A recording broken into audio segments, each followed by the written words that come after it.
J'accepte votre nomination.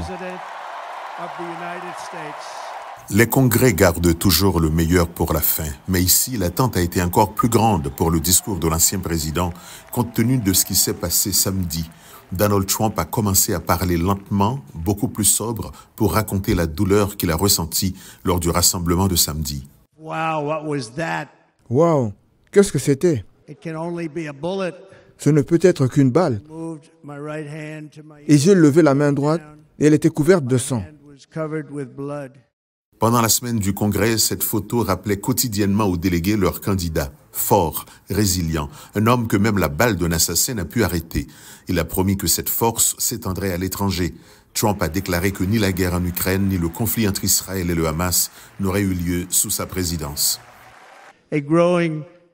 Un spectre croissant de conflits plane sur Taïwan, la Corée, les Philippines et toute l'Asie.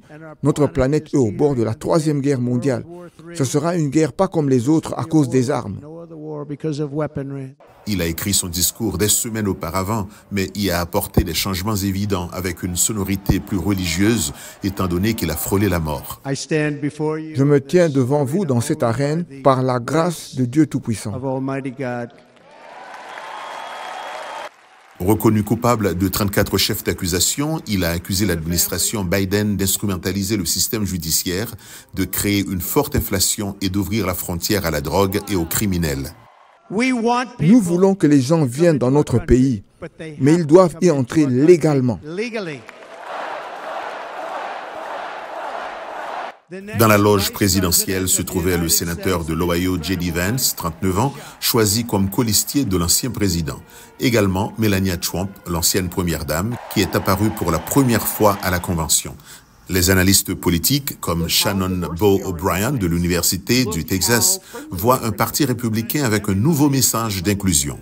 Regardez à quel point nous sommes diversifiés à certains égards. Regardez à quel point nous sommes amicaux à certains égards. Regardez à quel point les démocrates sont chaotiques. Regardez à quel point nous sommes unis. Et ensemble, nous sommes une valeur plus sûre. Trump, dans son message, n'a pas insisté sur l'unité, mais certains délégués l'ont senti. Tout le monde se ressemble. Nous sommes le parti du peuple. Nous sommes tellement excités par ce mouvement, par une vague rouge et par l'élection de Donald Trump et de J.D. Vance à la Maison-Blanche cette année. À partir de là, le message Trump-Vance sera porté jusque dans l'Amérique profonde qu'ils vont sillonner pendant la campagne. D'ailleurs, Donald Trump doit se rendre demain samedi dans le Michigan, exactement une semaine après avoir échappé à des tirs à Butler, dans le nord de la Pennsylvanie.